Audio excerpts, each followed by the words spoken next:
तो student question number 5 को समझते हैं exercise 7.1 coordinate geometry NCERT book से। निर्देशांक ज्यामिति से क्वेश्चन नंबर 5 को देख रहे हैं। क्वेश्चन क्या कह रहा है हमें कि चार फ्रेंड हैं जो एक सीट पर इस टाइप से एक उसमें बैठे हैं।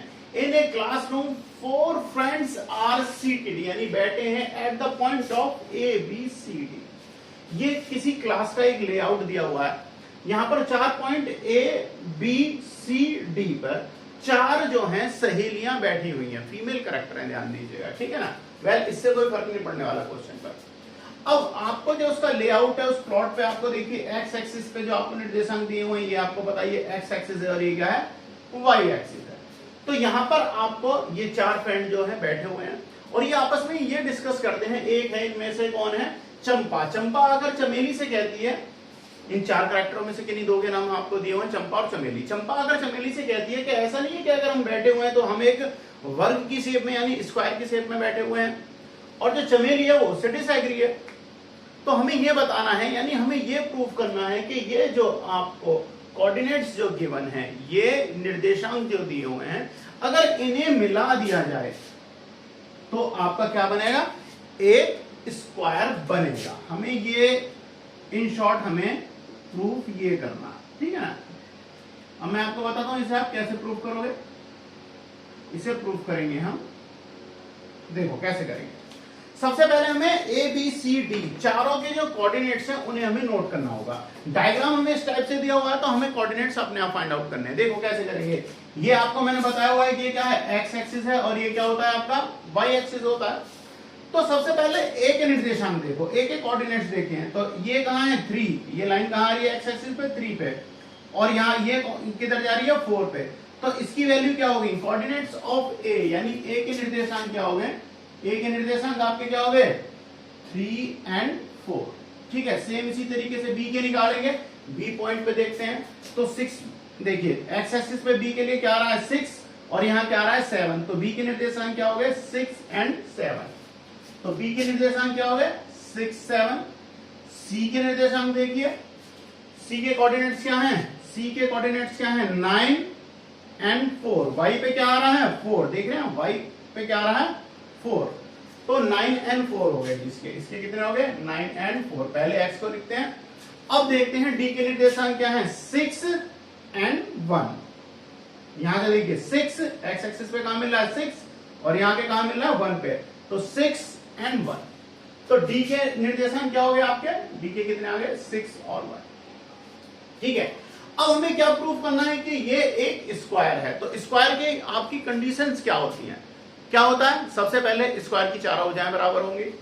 जब चारों भुजाएं बराबर होंगी तो आपको क्या निकालना है, ए बी बराबर बी सी आना चाहिए, और बी सी बराबर क्या होना चाहिए सी डी, और सी डी बराबर क्या होना चाहिए डी ए, यानी चारों भुजाएं जो हैं ये आपस में इनकी दूरी क्या आनी चाहिए, बराबर आनी चाहिए। और जो इनका डायगोनल होगा, देखो मैं डायग्राम बता देता हूं, चारों भुजाएं बराबर आनी चाहिए और इनके डायगोनल जो है ये भी आपस में क्या आनी चाहिए, बराबर आनी चाहिए। अगर ये डायगोनल भी बराबर आएंगे और चारों भुजाएं आपकी बराबर आ जाएंगी तो आपका ये ऑटोमेटिकली प्रूफ हो जाएगा कि ये क्या है, एक वर्ग है या स्क्वायर, ठीक है। तो सबसे पहले हम क्या करते हैं, देखिए मैंने आपको निर्देशांक बता दिए ए बी सी और डी। चलो थोड़ा बड़ा डायग्राम बना देता हूं, यहां बना देते हैं, ठीक है ना। एक रफी डायग्राम बना देता हूं मैं आपको, ए बी सी और डी। तो ए बी के निर्देशांक आपको ए के क्या दिए हुए हैं 3 4, बी के क्या है 6 7, सी के क्या है 9 and 4, और डी के क्या है आपको 6 and 1, ठीक है। तो सबसे पहले हम ए बी की दूरी ज्ञात करेंगे, यानी ए और बी की। तो निकाल लेते हैं, ए बी की दूरी क्या हो जाएगी, ए बी फॉर्मूला अब आपको पता चल गया होगा, क्या होता है x2 माइनस x1 का स्क्वायर और प्लस y2 माइनस y1 का स्क्वायर, ठीक है। तो अब देखिए अपने क्वेश्चन में देखिए x1 मान लो y1 और x2 y2। तो x2 की वैल्यू क्या है 6 माइनस x1 की वैल्यू क्या है 3 का स्क्वायर प्लस y2 की वैल्यू क्या है 7 और माइनस y1 की वैल्यू क्या है 4। इसका स्क्वायर कर दूंगा। अब देखिए अंडर रूट में क्या मिल जाएगा 6 माइनस 3 इक्वल टू क्या हो जाएगा 3 का स्क्वायर, और 4 माइनस 3 भी आपको क्या मिल गया 3 3 का अगर स्क्वायर करता हूं तो क्या हो जाएगा, 3 का स्क्वायर 9 और प्लस 9, 9 प्लस 9 इक्वल टू क्या आ जाएगा, √18। क्या हो गया, √18। अब 18 का भी आप या तो √18 ही छोड़ दो, ठीक है, या आप इसका भी स्क्वायर रूट निकाल सकते हैं, ठीक है, बट हम क्या कर रहे हैं, √18 ही छोड़ देते हैं, क्यों, ठीक है ना। अब निकालते हैं तो ये आपका डिस्टेंस किसका आ गया, ए और बी के बीच की दूरी आ गई। अब निकालते हैं बी से सी के बीच की दूरी, यानी बी और सी के बीच की दूरी, ठीक है। अब निकाल देता हूं बी सी के बीच की दूरी। अब बीसी की अगर आप निकालोगे तो देखो, अब इसे मान लेता हूं मैं x1 और y1, ठीक है ना। अब इन दोनों के बीच की निकालो तो x1 x2 y1 y2, तो क्या लगाऊंगा मैं, x2 माइनस x1 तो 6, और फिर से माइनस क्या है, x1 क्या है 9, स्क्वायर कर दूंगा, और फिर से y2 यानी 7 माइनस 4 का स्क्वायर। फिर से देखिए बिल्कुल सेम आएगा, तो 6 में से अगर 9 माइनस करेंगे तो क्या आ जाएगा, माइनस के 3 का स्क्वायर और प्लस 7 माइनस 4 इक्वल टू 3 का स्क्वायर। तो माइनस के 3 का भी स्क्वायर करें तो भी वैल्यू क्या आने वाली है, 9 ही आने वाली है। तो फिर से आपको क्या मिल गया, √9 प्लस √9 बराबर √80, ठीक है। तो देखिए बी से सी की बीच की दूरी, यानी बी सी की भी दूरी क्या आ गई आपकी 18, तो ए बी हमने निकाली थी, क्या आई थी 18, और बी सी भी क्या आ गई आपकी √18, सॉरी अंडररूट में, ठीक है, दो भुजाएं आ गई। अब निकालते हैं सी डी, दिखाई दे रहा है आपको, बता दीजिएगा, यहां तक तो विजुअल होगा, हो रहा है। तो अब निकालते हैं हम सी डी की वैल्यू, तो सी आपके पास ये है, अब डी की वैल्यू तो क्या मान लेता हूं मैं, x2 y2, क्योंकि इन्हें तो मैं निगलेक्ट कर देता हूं भाई, x1 x2 y1 y2, तो फिर से रख देते हैं x2 माइनस x1, तो यानी 6 माइनस 9 का होल स्क्वायर प्लस y2 यानी 1 माइनस y1 यानी 4 का स्क्वायर, ठीक है। अब देखिए 6 माइनस 9 इक्वल टू क्या हो जाएगा, माइनस के 3 फिर से, और प्लस 1 माइनस 4 इक्वल टू -3 का स्क्वायर, यानी कि बराबर फिर से क्या हो गया, माइनस के 3 का स्क्वायर करूंगा तो भी 9 आएगा, और माइनस के इसका भी करूंगा तो कितना आ जाएगा 9, यानी कि 9 कितना हो जाएगा √80। देखिए तीसरी भुजा जो है आपकी, थर्ड जो साइड जो है उसकी भी लंबाई कितनी आ गई है, डीसी की कितनी आई है √80। तीन भुजाएं तो आपकी बराबर आ गई। अब चौथी भुजा और देख लेते हैं, अगर चौथी भुजा यानी कि एडीबी, अगर आपकी इन दोनों के बीच की दूरी भी √18 आ गई, तो आपके स्क्वायर की फर्स्ट कंडीशन तो सेटिस्फाई हो जाएगी, क्या कि चारों भुजाओं की दूरी क्या होनी चाहिए, बराबर आनी चाहिए, ठीक है। तो तीनों भुजाएं आपकी आ गई है, चौथी भुजा को निकाल लेता हूं डी ए, देखने दिखाई दे रहा है आपको, हाँ जी हो जाएगा आपका काम। तो डी ए, अब देखिए डी ए को निकालूं तो x2 माइनस x1 यानी कि 6 माइनस 3 का स्क्वायर प्लस फिर से y2 यानी 1 माइनस y1 4, 1 माइनस 4 का स्क्वायर, ठीक है।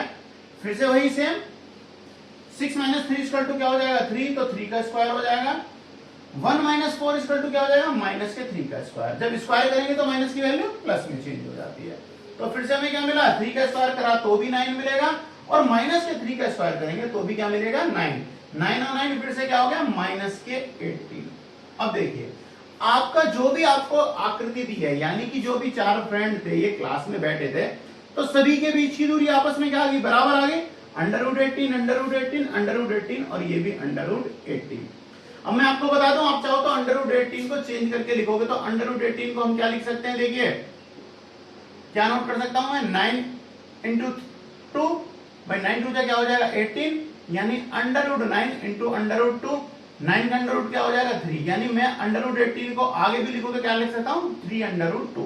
आप या तो इन्हें 3√2 नोट कर लीजिए या √18 एक ही बात है, ठीक है। तो चारों में से दोनों कंडीशनों में से आपकी स्क्वायर के लिए एक कंडीशन पूरी हो गई है कि चारों की दूरी क्या है बराबर आ गई है। अब हमें इनके डायगोनल बनाने हैं, यानी बी डी के बीच की दूरी और ए और बी के बीच की दूरी, ए और सी के बीच की दूरी। अगर ये दोनों डायगोनल यानी विकर्णों की दूरी भी अगर बराबर आ जाए तो ये आपकी second condition of the square भी प्रूव हो जाएगी। तो जरा नोट कर लीजिए, एक तो स्टेज आपकी पूरी हो गई। अब सेकंड में हमें क्या करना है, अब हमें निकालना है डायगोनल की दूरी। तो स्टूडेंट्स मैं इसे रब कर दो, अगर आपको नोट करना हो आप इसे नोट कर लीजिएगा, वीडियो को पॉज करके इसे नोट कर लेना, ठीक है। तो आपकी ये कंडीशन तो मैंने पूरी कर दी। अब दूसरी में क्या करना है, हमें इनके विकर्ण जो है उनकी लंबाई भी बराबर प्रूफ कर देनी है। अब विकर्ण कौन से हो जाएंगे आपके, विकर्ण है आपके ए सी। तो ए सी के बीच की दूरी, ए और सी के बीच की दूरी निकालोगे तो एक को मान लेते हैं x1 y1, तो दूसरे को मान लेते हैं x2 y2। तो फिर से क्या होगा, y2 यानी 9 माइनस x1 यानी 3 का स्क्वायर प्लस y2 यानी 4 माइनस y1 यानी 4 का स्क्वायर। तो देखिए 9 माइनस 3 करूंगा तो क्या हो जाएगा 6 का स्क्वायर, 4 माइनस 4 इक्वल टू क्या आ जाएगा 0 का स्क्वायर। तो 0 का स्क्वायर करेंगे तो 0 जाएगा। तो ये क्या वैल्यू हो जाएगी, 6 का स्क्वायर करूं तो कितना हो जाएगा 36। तो यानी एक जो डायगोनल है कौन सा, ए सी, ए से सी की बीच की दूरी कितनी आ गई, अंडर रूट 36, या 36 का अंडर रूट करूंगा तो वैल्यू क्या हो जाएगी 6, यानी ए सी के बीच की दूरी क्या आ गई है 6 आ गई आपको, ठीक है। अब दूसरा डायगोनल देख लीजिए, दूसरा डायगोनल कौन सा है आपका, बी डी। तो बी और डी के बीच की दूरी निकाल लेते हैं। तो बी और डी निकालिए, बी डी, बी और डी। यहां पर हमने क्या माना हुआ है x2 y2, तो इसे मान लेते हैं x1 और y1, ठीक है। फिर से अब क्या होगा, x2 यानी 6 माइनस x1 यानी 6 का स्क्वायर प्लस y2 यानी 7 माइनस y1 1 का whole square. 6 minus 6 equal to 0 हो जाएगा, तो 0 का स्क्वायर करूंगा तो 0 ही बनेगा। 7 माइनस 1 इक्वल टू क्या हो जाएगा 6। तो फिर से आपको क्या मिलेगा, 0 का स्क्वायर करोगे तो 0 ही होगा, और उसे अगर मैं 6 के स्क्वायर में 36 में जोड़ूंगा तो आंसर क्या बनेगा, अंडर रूट 36। और 36 का अंडर रूट लूंगा तो फिर से क्या बन जाएगा 6 यानी 6।